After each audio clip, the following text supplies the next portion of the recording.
এই শহরের অলিতে গলিতে জন্ম নেয় হাজারো স্বপ্ন। কিছু হারিয়ে যায় সময়ের স্রোতে, আর কিছু পাড়ি জমায় বিদেশে নিজেকে গড়তে। কিন্তু সেই স্বপ্ন একদিন ফিরে আসে দেশের টানে।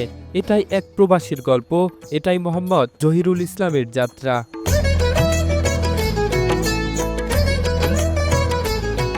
রাজধানী ঢাকার লালবাগ কেল্লা মোড়, শহীদনগর, এই এলাকারই স্থায়ী বাসিন্দা মোহাম্মদ জহিরুল ইসলাম একজন প্রবাসী, একজন উদ্যোক্তা।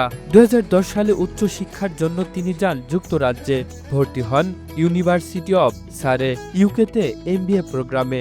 MBA শেষ করে এন্টারপ্রেনারশিপ ভিসায় শুরু করেন ব্যবসা।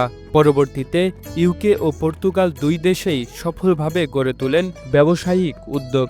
বিদেশে অর্জিত আয়ে বড় অংশ পাঠান দেশে, সেই রেমিট্যান্স দিয়েই কেনেন জমি। আজ 49 কাঠা জমির ওপর গড়ে উঠেছে গ্যারেজ ও ভাড়াটিয়া ইউনিট। জহিরুল ইসলাম বলেন, আমার দ্বারা যদি কয়েকজন মানুষের কর্মসংস্থান হয় তাতেই আমি তৃপ্ত। এই তো ভালো ভালো কিছু কর্মসংস্থানের ব্যবস্থা করার ইচ্ছা আছে।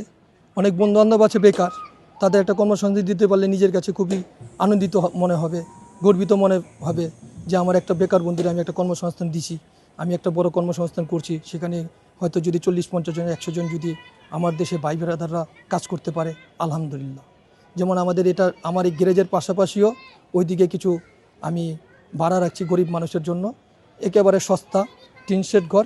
ওটা আপনার গিয়ে মাত্র 2000 টাকা প্রতি মাসে ভাড়া দেয় ভাড়াইটারা। 14টা ঘর আছে, দিন মজুররা এরা আপাতত থাকতেছে, আলহামদুলিল্লাহ। ভাড়া যাই আসুক অত লোকজন থাকতে পারতেছে, কম ভাড়া, এটি আমি খুশি, আলহামদুলিল্লাহ। 2026-27 সালে এখানেই গড়ে উঠবে বহুতল ভবন। 25শে ফেব্রুয়ারি 2010, এটি আমার প্রবাস জীবনের সবচেয়ে বড় কষ্টের আর সবচেয়ে আনন্দের ছিল যখন আমি এন্টারপ্রেনার ভিসা করি ইউকেতে, যখন বিজনেস চালু করি।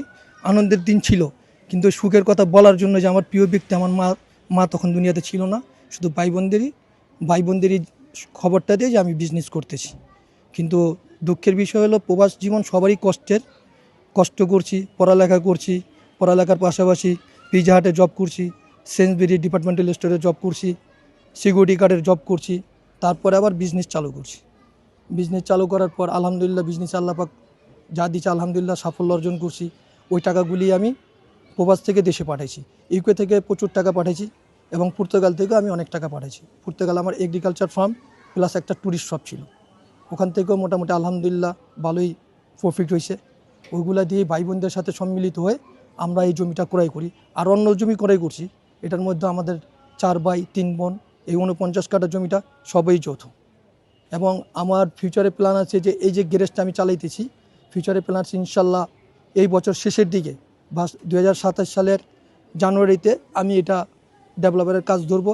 হয়তো আমার পরিকল্পনা আছে 10 কাঠা করে 5টা, মানে 4টা 10 কাঠা করে আর একটা 9 কাঠা 5টা বহুতলা ভবন করার পরিকল্পনা আছে। ইনশাল্লাহ আমি আশা রাখি এই বছরই আপনার গিয়ে এই রোজার ঈদের পর মার্চ মাসে আমি আবার ইউরোপে চলে যাওয়ার চিন্তা ভাবনা করতেছি। লক্ষ্য একটাই, দেশে কাজ করা, মানুষের জন্য সুযোগ তৈরি করা। এই গল্প একজন মানুষের নয়, এই গল্প প্রবাসীদের স্বপ্নের গল্প। Kamrul Islam, Asian television.